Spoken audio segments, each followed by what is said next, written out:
प्रश्नकाल यानी वो सवाल जिसका पूछा जाना जरूरी है।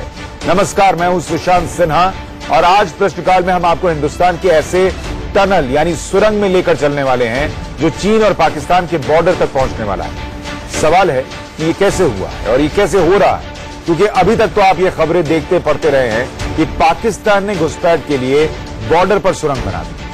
आए दिन भारतीय सेना ऐसी सुरंगों को तबाह और बर्बाद करती रहती है, लेकिन अब आज हम आपको ये कह रहे हैं कि चीन पाकिस्तान के नजदीक तक हिंदुस्तान ने सुरंग बना दी है। ऐसा ही टनल जम्मू कश्मीर में बन रहा है और नॉर्थ ईस्ट में भी बन रहा है, जिसके जरिए अब सीधे पाकिस्तान और चीन के बॉर्डर तक सेना पहुंच पाएगी। हम और आप भी पहुंच सकते हैं। दरअसल कल प्रधानमंत्री 3 दिन के लिए जम्मू कश्मीर जा रहे हैं, जिसे इस टनल की आधारशिला भी रखी जाएगी।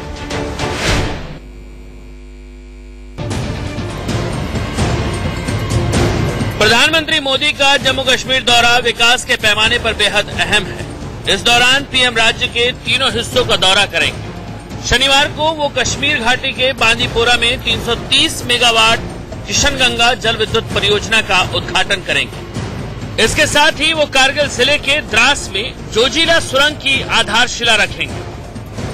इन कार्यक्रमों में शामिल होने के बाद पीएम मोदी लेह शहर में लद्दाखी आध्यात्मिक गुरु कुशल बाबूका की 100वीं जयंती समारोह में भी शामिल होंगे। इन तीनों बातों में जिसकी सबसे ज्यादा चर्चा है वो है जोजिला सुरंग, जो एशिया की सबसे लंबी सुरंग है। दरअसल जोजिला सुरंग वो सुरंग है जिसके बन जाने से चीन और पाकिस्तान बॉर्डर तक पहुंचना पहले के मुकाबले बहुत आसान हो जाएगा। करीब 20 किलोमीटर लंबी इस सुरंग के बन जाने से लेह, करगिल और श्रीनगर के बीच की दूरी सिमट जाएगी। लेह से श्रीनगर तो सिर्फ 15 मिनट में पहुंचा जा सकेगा। अभी इसके लिए कम से कम 4 घंटे लगते हैं। जोजिला टनल चीन पाकिस्तान के लिहाज से कैसे गेम चेंजर होगा, इसे समझने के लिए कुछ चीजें सिलसिलेवार तरीके से समझनी जरूरी है। पहली बात समझने के लिए सबसे पहले आप हिमालय की इन ऊंची चोटियों को देखिए। भूगोल में इसे हिमालय का पीर पंजाल हिस्सा कहते हैं। इन चोटियों के बीच से लेह से श्रीनगर और श्रीनगर से लद्दाख की दूरी तय करने में अभी घंटों लगते हैं। अब ये दूरी मिनट में सिमट जाएगी। दूसरी बात ये कि अभी ये सड़क सिर्फ 6 महीने ही खुली रहती है। बाकी दिनों में भारी बर्फबारी और -45 डिग्री तक तापमान के पहुंच जाने से सड़क पर चलना नामुमकिन हो जाता है। अब इस इलाके में पहाड़ों के भीतर से रास्ता बनाया जा रहा है। 2 मुहां सुरंग बनाई जा रही है। पहली सुरंग श्रीनगर लेह हाईवे पर जे-एड मोड में 6.5 किलोमीटर लंबी होगी। ये अगले साल तक बन जाएगी। अगली सुरंग लेह लद्दाख को जोड़ेगी। इसका सबसे बड़ा फायदा सेना को होगा, क्योंकि विपरीत हालात में आर्मी के साजो सामान इन रास्तों के जरिए तुरंत फ्रंट पोस्ट पर पहुंचाए जा सकेंगे। सबसे बड़ी बात यह है कि जोजिला टनल मौजूदा हाईवे के नीचे 400 मीटर की दूरी तक गुजरेगी। टनल की तकनीक ऐसी है कि जिसमें 80 किलोमीटर प्रति घंटे की रफ्तार से वाहन गुजर सकेंगे। इस सुरंग को बनाने में करीब 5000 करोड़ रुपए खर्च किए जा रहे हैं। जम्मू से अजय जांडियाल के साथ ब्यूरो रिपोर्ट, इंडिया न्यूज। तो आपने जोजिला टनल को लेकर पूरी रिपोर्ट देखी, लेकिन टनल नॉर्थ ईस्ट यानी उत्तर पूर्व में भी बन रहा है। सालों से आपने ये सुना होगा कि अंग्रेज के जाने के बाद पहाड़ों में, खासकर हिमालय में, हम रेलवे का विस्तार नहीं कर पाए। हाल के दिनों में कश्मीर में रेलवे का विस्तार थोड़ा बहुत हुआ, लेकिन उत्तर पूर्व का बड़ा हिस्सा रेलवे की पहुंच से दूर रहा है। 2014 में मोदी सरकार ने उत्तर पूर्व को रेलवे कनेक्टिविटी से जोड़ने का बड़ा फैसला किया। प्रोजेक्ट के लिए डेडलाइन भी रखी गई और मणिपुर में Jiribam tuple Imphal rail line पर काम तेजी से हो रहा है, जिसके पूरा होने से अगरतला, फिर मणिपुर और फिर बाकी के उत्तर पूर्वी राज्य रेल नेटवर्क से जुड़ जाएंगे। अभी हाल में इंडिया न्यूज के संवाददाता मनोहर केसरी ने मौके पर पहुंचकर जो काम चल रहा है उसका जायजा लिया था। कैसे रेलवे दुनिया का सबसे ऊंचा पिलर बनाकर रेल को जोड़ने का काम कर रही है, वो देखिए।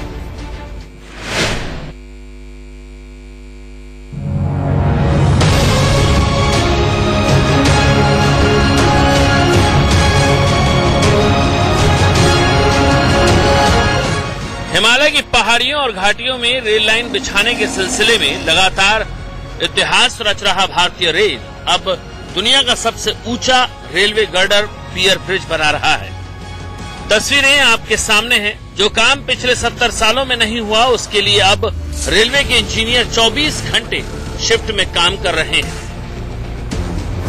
दुर्गम इलाकों में विपरीत हालात में वो दिन रात एक किए हुए हैं, ताकि हिमालय के इस रीजन में तैयारी सिर्फ चीन की ही नहीं रह जाए, हमारी भी तैयारी बराबरी की हो। और तैयारी कैसी है उसे मणिपुर में देखिए। भारतीय रेलवे पूर्वोत्तर राज्यों के सभी राजधानियों को रेल नेटवर्क से जोड़ने के लिए 42 प्रोजेक्ट्स पे काम कर रहा है। अभी हम मौजूद हैं मणिपुर के नोने इलाके में, जहां एक प्रोजेक्ट चल रहा है जो रेलवे के लिए काफी अहम प्रोजेक्ट है, देश के लिए अहम है और अंतर्राष्ट्रीय दृष्टि से भी ये प्रोजेक्ट काफी अहम माना जा रहा है, क्योंकि ये दुनिया का सबसे ऊंचा रेल गडर ब्रिज जो 141 मीटर लंबा होगा, उसकी ऊंचाई होगी। और आप देख सकते हैं ऊंचाई जो 141 मीटर होगी वो यूरोप के माउंट एग्रो पुल से ऊंचा होगा। और हम ये माने कि जो ये इलाका है वो इलाका सेफ्टी और सिक्योरिटी की दृष्टि से काफी खतरनाक माना जाता है। काफी ज्यादा यहाँ काम करने वाले इंजीनियर्स या तमाम जो कर्मी हैं उनके लिए चुनौतीपूर्ण रहता है। यहाँ का जो ज्योग्राफिकल एनवायरनमेंट है वो भी काफी ज्यादा खतरनाक है, वो इनके लिए अनुकूल नहीं माना जाता है, क्योंकि ये जो पूरा एरिया आप देख रहे हैं ये नोने का एरिया है और ये जो पुल जो बन रहा है ये हिमालय के निचले हिस्से में बनाया जा रहा है और आने वाले कल के लिए ये पुल यहाँ के लिए एक लाइफलाइन साबित होगा। जिरीबाम, टोपल और इम्फाल के बीच बन रहा नोने रेल ब्रिज, ये देखिए, ये रेल यूरोप के माला रजेका रेल ब्रिज को ऊंचाई के मामले में पीछे छोड़ देगा। माला रजेका की ऊंचाई 139 मीटर है, जबकि मणिपुर के ब्रिज की ऊंचाई 141 मीटर है। जिरीबाम, टोपल, इम्फाल के बीच 111 किलोमीटर लंबी रेल लाइन बिछाई जा रही है। 2014 में इस परियोजना की शुरुआत हुई और अभी तक करीब 40% काम पूरा हो चुका है। परियोजना की कुल लागत करीब 13,760 करोड़ रुपए है, जिसमें बड़ा हिस्सा पिलर्स पर खर्च हो रहा है। चलिए हम उस ब्रिज के तीसरे पिलर पर पहुंच चुके हैं और ये लिफ्ट खुल चुकी है, लिफ्ट का गेट खुल रहा है और ये देखिए ये पूरी तरह से यहाँ पर काम चल रहा है। और ये जो लिफ्ट है वो लिफ्ट के जरिए यहाँ पर मैं आप पहुंचा हूँ और यहाँ आप देखिए पूरी तरह से टेक्निक के जरिए, नई तकनीक के जरिए इस पिलर को बनाया जा रहा है। किसी तरह सेंटरिंग की जरूरत नहीं होती, स्लिप फॉर्म के जरिए इस पिलर को बनाया जा रहा है और भारत के धरोहर के लिए ये इतिहास में एक नाम दर्ज कराएगा ये पुल। और काफी तेजी से काम भी चल रहा है, क्योंकि ये इस पुल की जो ऊंचाई है वो 141 मीटर है, जो दुनिया में इससे दूसरा जो पुल है वो यूरोप के फ्रांस में माउंटेन एग्रो में है, वो 139 मीटर ऊंचा पुल है, रेल पुल है, जिसमें कहा जाए कि उस तरह की सुविधाएं नहीं है, उस तरह का दृश्य नहीं है जो इसमें होगा और पर्यटकों के लिए काफी खास होगा। इस ब्रिज के खंभों की ऊंचाई कुतुब मीनार से दुगनी है। मणिपुर में बन रहा दुनिया का सबसे ऊंचा ब्रिज चिनाब ब्रिज से अलग कैसे है, अब ये जान लीजिए। चिनाब रेल पुल आर्च शेप में है, इसमें खंभे नहीं है, इसलिए इसकी ऊंचाई अधिक है। जबकि नौने रेल गर्डर ब्रिज में इजय नदी के वाटर लेवल से लगे खंभे हैं। दुनिया के सबसे ऊंचे रेल ब्रिज पर हम अब खड़े हैं और ये ब्रिज का पिलर नंबर 3 है और इस पर हमारे साथ बातचीत करने के लिए गौतम सिंह हैं जो इंजीनियर हैं। गौतम जी, इसकी क्या खास बात है और किस तरह से काम चल रहा है? ये हमारा टॉलेस्ट पायर है ब्रिज का, 141 मीटर इसकी हाइट है और ये स्लिप फॉर्म टेक्नोलॉजी है जो कि इसमें लगा हुआ है। ये इसमें concreting using this slip form technology इस तरह से हो रहा है। इसमें हम लोग क्वालिटी इंश्योर कर रहे हैं, हम लोग पाकुर का एग्रीगेट यूज कर रहे हैं, हम लोग झारखंड से मटेरियल ला रहे हैं अपने एग्रीगेट के लिए। देख रही काफी ऊंचा है, अगर मैं टोपी भी पहनूं तो टोपी भी गिरने की स्थिति में हो जाए। हाँ, ये जो बगल वाला जो पायर है उसकी हाइट अभी 93.6 मीटर है, वो टोटल ओवरऑल में 98 मीटर जाएगा और ये प्रेजेंटली जिसमें हम लोग खड़े हुए हैं ये 141 मीटर इसकी हाइट होगी। मतलब चिनाब में हम आर्क देख रहे हैं, वो आर्क एक स्पेन होता है, इसलिए वो सबसे ऊंचा है। और इसमें जो पिलर्स हैं, जो पायर्स की आप बात कर रहे हैं, उसमें आर्क है, आर्क के नीचे जो गॉर्ज की हाइट होती है वो सबसे हाईएस्ट है। यही उसकी खूबी है। तो इस तरह से आप देख सकते हैं, गौतम सिंह का कहना है कि ये इंडिया में जो भी रेल ब्रिज बन रहा है उनमें अलग है, और इसमें खास बात ये है कि जो पायस है, ये पायस सबसे ऊंचा है, पिलर सबसे ऊंचा है, जो दुनिया में एक वर्ल्ड रिकॉर्ड बनाएगा। इस परियोजना का काम तेजी से चलता रहा, जिसे साल 2020 तक पूरा करने का दावा किया गया है। यानी रेल सेवा से महरूम इम्फाल के निवासी साल 2020 तक रेलगाड़ियों से जिरीबाम से इम्फाल तक का सफर का आनंद उठा सकते हैं। रेलवे के अधिकारियों के मुताबिक लामडिंग सिलचर होते हुए ट्रेन जिरीबाम, तुपल और इम्फाल जाएगी। परियोजना के तहत कुल 137 ब्रिज बनेंगे, जिनमें छोटे 105, 26 बड़े और 6 सबसे बड़े ब्रिज होंगे। उसमें 43 सुरंगें होंगी। यानी सबसे कठिन 111 किलोमीटर के इस ट्रैक में करीब 65 किलोमीटर सिर्फ सुरंगें होंगी। इस रेल नेटवर्क को 160 किलोमीटर प्रति घंटे की रफ्तार से ट्रेन को चलाने के लिए तैयार किया जा रहा है, लेकिन इस ट्रैक पर अधिकतम 100 किलोमीटर प्रति घंटे की रफ्तार से ट्रेन दौड़ेगी। परियोजना के तहत बनाई जा रही 43 सुरंग में से एक सुरंग ऐसी है जो देश की दूसरी सबसे लंबी सुरंग होगी, जिसकी लंबाई 10.27 किलोमीटर होगी। ये जम्मू कश्मीर के काजीकुंड बनिहाल रेल सुरंग से थोड़ी छोटी है, लेकिन उस सुरंग के 50 मीटर के समानांतर में एक सर्विस सुरंग भी करीब 9 किलोमीटर की बनी है, जिसका इस्तेमाल आपातकाल के वक्त किया जाएगा। मणिपुर के जिरीबाम और इम्फाल के बीच जो रेलवे लाइन बिछाई जा रही है, टोटल 111 किलोमीटर का ट्रैक है। तो ऐसे में इनके बीच कई ऐसी सुरंगें हैं जो है बनाना काफी कठिन है। आप देख सकते हैं, हम सुरंग नंबर 12 में हैं। ये सुरंग रेलवे के लिए, भारत के लिए सबसे दूसरी बड़ी रेल सुरंग है, क्योंकि इससे पहले जम्मू कश्मीर और श्रीनगर के बीच जोड़ने वाली रेल सुरंग 11 किलोमीटर से ज्यादा लंबी है। आप देख सकते हैं यहाँ पर काम चल रहा है। आगे टनल को और आगे तोड़ने के लिए, ब्रेक थ्रो करने के लिए काम जारी है। और दूसरी साइड आप देखेंगे, क्योंकि हिमालय के ऊपर पहाड़ी है, इसके ऊपर पहाड़ी है, तो ऐसे में जो पानी आता है वो पानी काफी ज्यादा चुनौती है। ड्रिलिंग की जा रही है और तमाम जो यहाँ इंजीनियर है वो एक मिसाल काम करने के लिए दिन रात लगे हुए हैं। इस बारे में हमारे साथ बातचीत करने के लिए चीफ इंजीनियर इस प्रोजेक्ट के ये साईं बाबा है, इनसे बात करते हैं। साईं बाबा जी, जो आप इस टनल को बना रहे हैं, देख रहे हैं कि बहुत ज्यादा है, कितना लंबा ये टनल है, कितनी लंबी सुरंग है, और ये हम माने कि अब तक कितना काम आप लोग कर चुके हैं?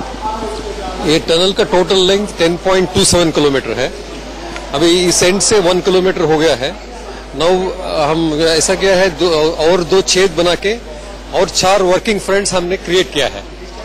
तो टोटल 6 वर्किंग फ्रंट्स हो गया है। दोनों टनल दोनों साइड से कर रहे हैं, और 2 बीच में 2 एडिट्स बना के और 4 वर्किंग फ्रंट्स बने। So total 6 locations work is going on.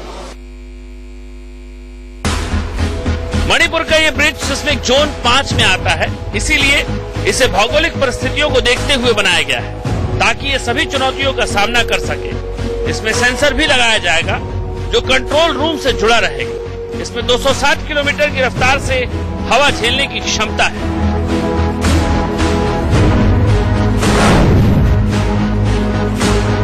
Manipur के नोने में बन रहा दुनिया का सबसे ऊंचा रेल गडर ब्रिज के बारे में हमारे साथ बातचीत करने के लिए प्रोजेक्ट के इंजीनियर ए साईं बाबा हैं, इनसे बात करेंगे। सर, जिस ब्रिज को आप पीछे देख रहे हैं और इसको बनाने में आप लोग काफी मेहनत कर रहे हैं, तो इसकी फीचर्स क्या क्या? एक तो ये वर्ल्ड का टॉलेस्ट पियर ब्रिज बनेगा जब भी बन जाएगा। अभी तो ब्रिज का हाइट है वर्ल्ड रिकॉर्ड में 139 मीटर है, वो जो यूरोप में है। ये ब्रिज बनाने के बाद 141 मीटर बनेगा और वर्ल्ड रिकॉर्ड बन जाएगा। तो चैलेंजेस बोलने से ये सेस्मिक जोन 5 में है, अर्थक्वेक, सीवियर अर्थक्वेक जोन में है, and high wind speeds 250 kilometre winds तक विंड स्पीड्स है, एंड बारिश भी बहुत ज्यादा है। So all the stability of the bridge, the overall strength of the bridge in the long term basis design करना है, वो बहुत बड़ा चुनौती है। इसलिए इसके लिए हम अर्थक्वेक के लिए हम साइट स्पेसिफिक स्पेक्ट्रा डेवलप किया है IIT रूरकी के साथ, और विंड के लिए विंड टनल टेस्टिंग किया है IIT कानपुर के साथ, और सारे जो भी लेटेस्ट कॉन्सेप्ट्स है ऐसा ब्रिजेस को डिजाइन करने का वो इस्तेमाल कर रहे हैं। ये पुल काफी सेंसिटिव इलाके में पड़ता है, जहां अक्सर आतंकियों का खतरा बरकरार रहता है। एक से ठेकेदारों को करीब 15% ज्यादा कीमत चुकानी पड़ती है और प्रोजेक्ट डिले होने की वजह से परियोजना की लागत में भी भारी भरकम इजाफा हो जाता है।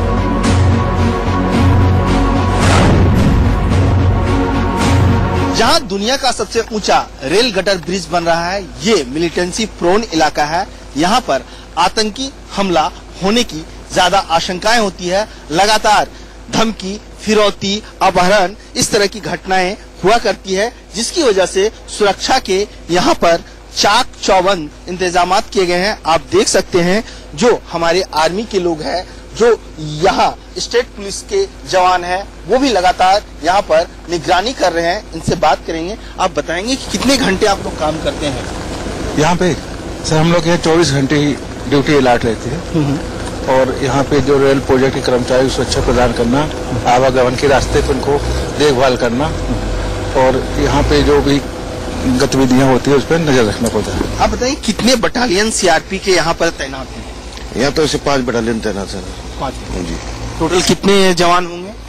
जवान एक बटालियन में तकरीबन 1100-1200 ऐसे होते हैं। 1200 और 5 बटालियन, मतलब आप समझ सकते हैं कि 6000 सीआरपी के जवान तैनात हैं। तो आप अंदाजा लगा सकते हैं किस तरह यहाँ सुरक्षा की व्यवस्था की गई है, ताकि ये पुल जो आप हमारे पीछे देख रहे हैं, जो पिलर्स देख रहे हैं, ये जल्द से जल्द बनकर तैयार हो जाए। हमारे साथ बातचीत करने के लिए मौजूद है आनंद प्रकाश, जो एनएफआर रेलवे जोन के सीएओ कंस्ट्रक्शन है। इनसे बात करते हैं। सर, किस तरह के चैलेंजेस काम को लेकर के आ रहा है आपको? एनएफ रेलवे में काम करने के लिए 4 तरह के प्रमुख चैलेंज मैं कहूँगा। एक तो यहाँ पर दूरी, पूरे जो मेन लैंड है वहाँ से हमारी दूरी है, सुदूर एरिया है। तो यहाँ पर काम करने के लिए हमारे चाहे रेलवे के अधिकारी हों या कामगार हों या ठेकेदार के अधिकारी हों या कामगार हों, बड़ी मुश्किल से यहाँ आना चाहते हैं। कोई किसी भी आदमी को जो पहले यहाँ काम किया है वही केवल आना चाहता है। दूसरा आदमी नए अधिकारी को, इवन चीफ इंजीनियर लेवल के या सीईओ लेवल के अधिकारी को भी अगर कहें तो वो यहाँ पर इमीडिएटली नहीं आता है। तो चुनौतियां बहुत हैं, लेकिन बहुत तेजी से काम आगे बढ़ रहा है और इसी वजह से देश भी आगे बढ़ रहा है। प्रश्नकाल में एक छोटे से ब्रेक ले लीजिए।